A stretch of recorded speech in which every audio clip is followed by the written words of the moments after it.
देवरी के शुक्रवारा बाजार में कांग्रेस प्रत्याशी हर्ष यादव के समर्थन में आयोजित कांग्रेस की चुनावी आम सभा में कांग्रेस वक्ताओं ने सरकारी कार्यालयों में व्याप्त भ्रष्टाचार, गुंडागर्दी और भाजपा के 18 वर्षों के कुशासन को लेकर जमकर घेराव किया। लगभग 2 घंटे लंबी सभा के दौरान कांग्रेस वक्ताओं ने प्रदेश गायकी वधली देवरी क्षेत्र में शराब और गांजे की विक्रय सहित प्रदेश में सरकारी पदों पर भर्ती और नियुक्ति घोटालों को लेकर प्रदेश सरकार पर जमकर आरोप लगाए।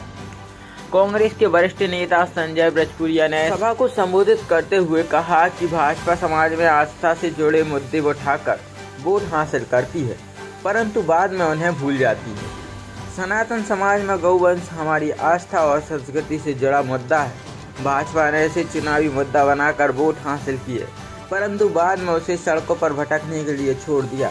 भाजपा ने अपने शासन में प्रदेश में एक भी गौशाला का निर्माण नहीं कराया, परंतु कमलनाथ के नेतृत्व वाली कांग्रेस सरकार ने 15 माह में प्रदेश में हजारों गौशाला का निर्माण कराया। सौदेबाजी कर प्रदेश का जनादेश छीनने वाली भाजपा ने उन गौशालाओं में गौवंश के लिए चारे के लिए राशि भी नहीं दी, जिसके कारण अधिकांश गौशालाएं बंद हैं। क्या भाजपा के लिए गौ माता सिर्फ वोट बटोरने और ठगने का जरिया है? सभा को संबोधित करते हुए कांग्रेस के केसरी ब्लॉक अध्यक्ष अनिरुद्ध सिंह ने कहा कि मौजूदा चुनाव देवरी क्षेत्र के स्वाभिमान और सम्मान का चुनाव है। आप लोगों को तय करना है कि आप क्षेत्र में एक सेवक चाहते हैं या राजा चाहते हैं।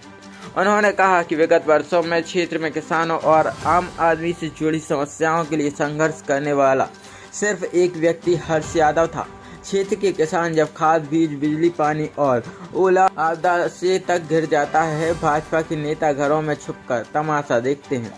आप सभी को पता है कि क्षेत्र में गांव-गांव शराब की विक्रय, समर्थन मूल्य खरीद केंद्रों में भ्रष्टाचार और राशन दुकानों की अनाज की कालाबाजारी करने वाले नेता किस पार्टी के हैं। सभा को संबोधित करते हुए कांग्रेस नेता विजय गुरु ने कहा कि भाजपा सरकार सरकारी कार्यालयों को भ्रष्टाचार और वसूली का अड्डा बना दिया है। भ्रष्ट अधिकारियों ने काम करवाने की रेट लिस्ट तय कर दी है। आम आदमी के साथ खुली लूट की जा रही है। यदि आप व्यवस्था में बदलाव चाहते हैं तो प्रदेश में कमलनाथ की सरकार लाइए, कांग्रेस को प्रचंड बहुमत से जिताइए, हम व्यवस्था में बदलाव देंगे। अन्य वक्ताओं ने भी संबोधित किया। पहले तो आप अपने आंकड़े सुधारिए।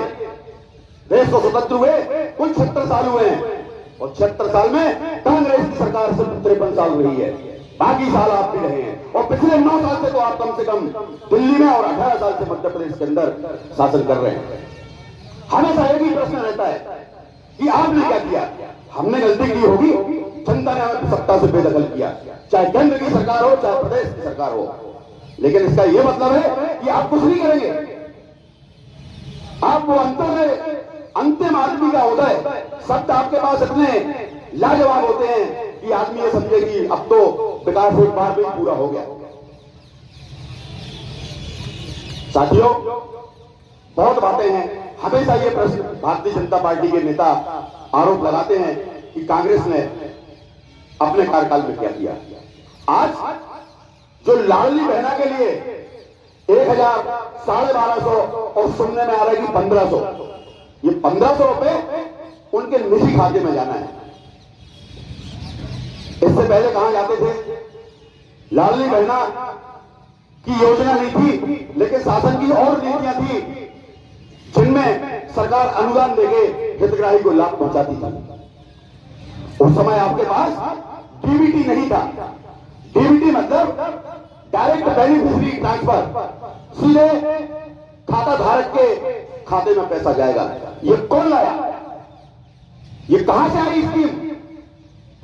आप उस दिवंगत नेता राजीव गांधी की जो आलोचना आज भी करते हैं, आपके महान नेता अटल बिहारी वाजपेयी ने जिनका विरोध किया था, बैलगाड़ी पर दिल्ली के अंदर मार्च निकाला था, कि इस अनपढ़ बेवकूफ जनता के लिए क्या आप कंप्यूटर सिखाएंगे?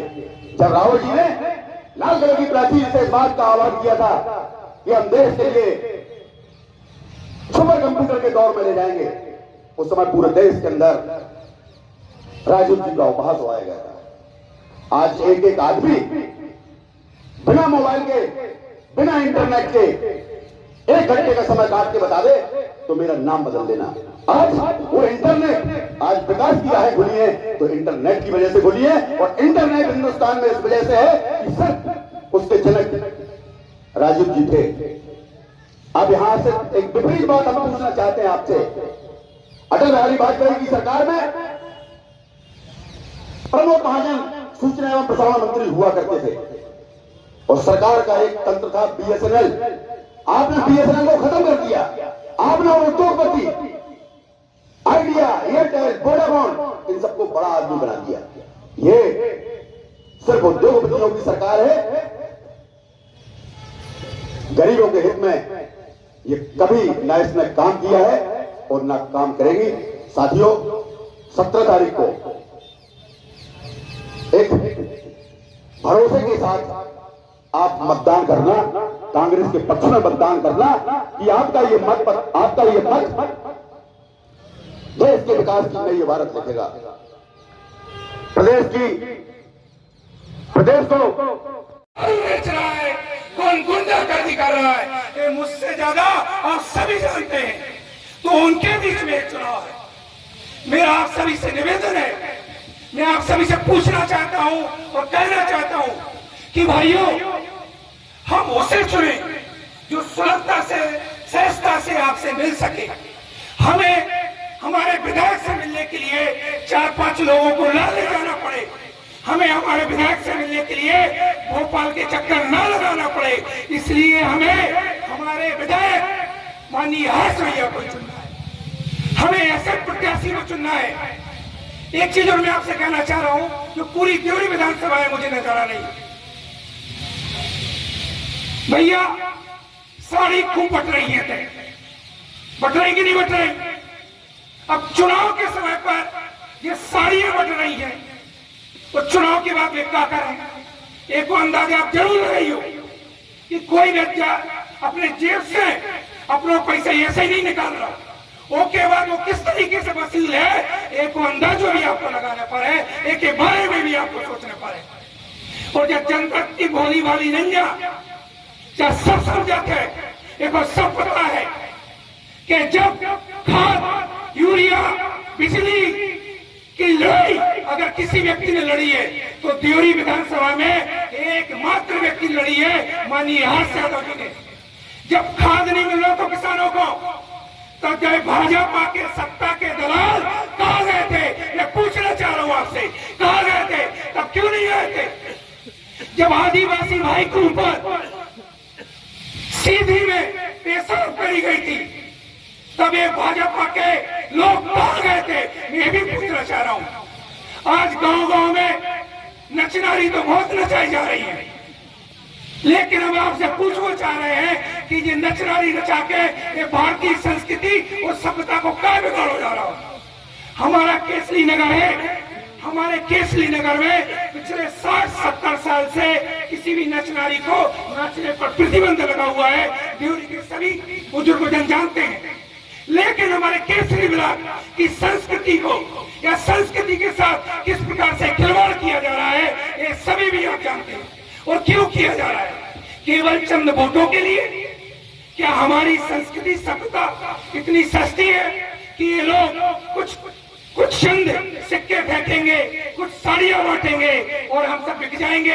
तो इनको सोचने पर मजबूर होना पड़ेगा कि हम सभी गरीब हो सकते हैं, लेकिन हम सभी स्वाभिमानी हैं।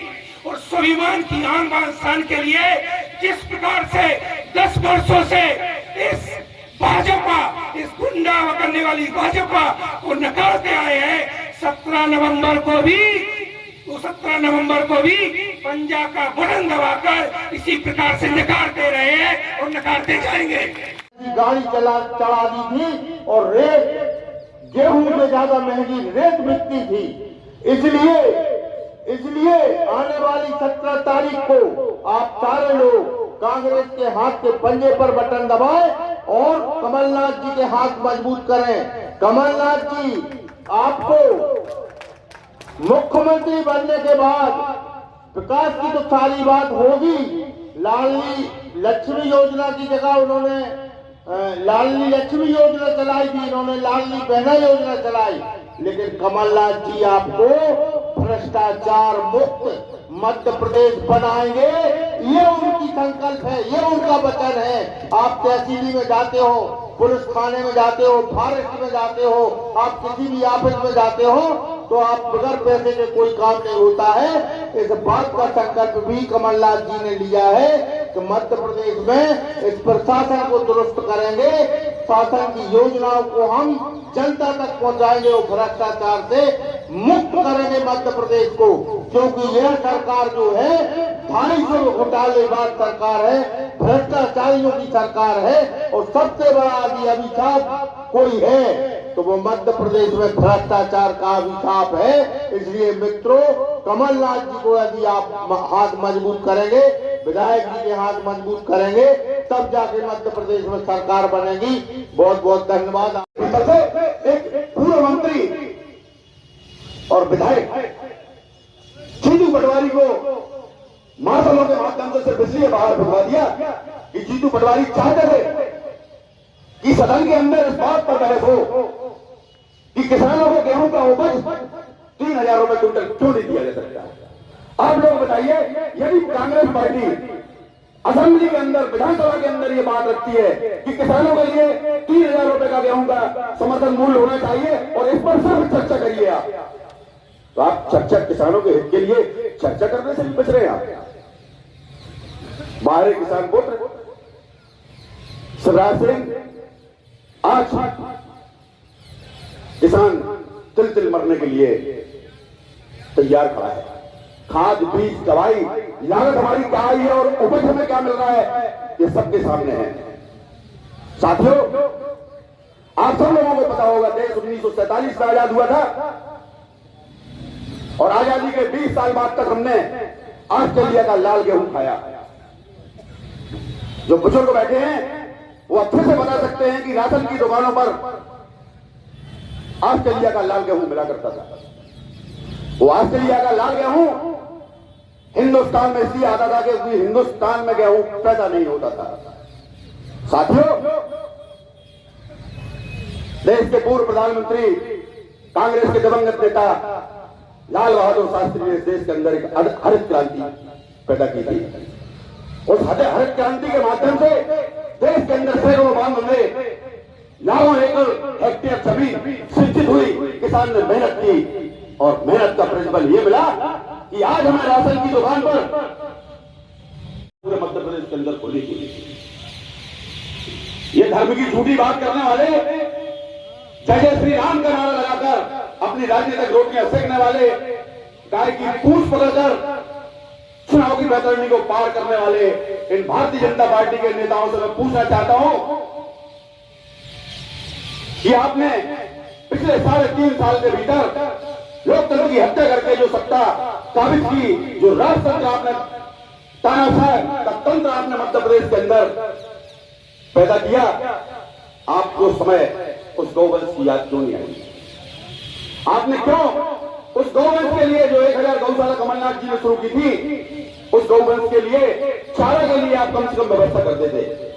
ग्रामीण क्षेत्र से तमाम लोग यहां बैठे हुए हैं, आपके आसपास भी गौशालाएं जो कांग्रेस की सरकार में बनी थी वो आज आपके सामने है। आप जाके पता करिए, वो तमाम गौशालाएं बंद है। वो गौशालाएं इसलिए बंद है कि वो कांग्रेस की सरकार के मुख्यमंत्री कमलनाथ जी ने शुरू की थी।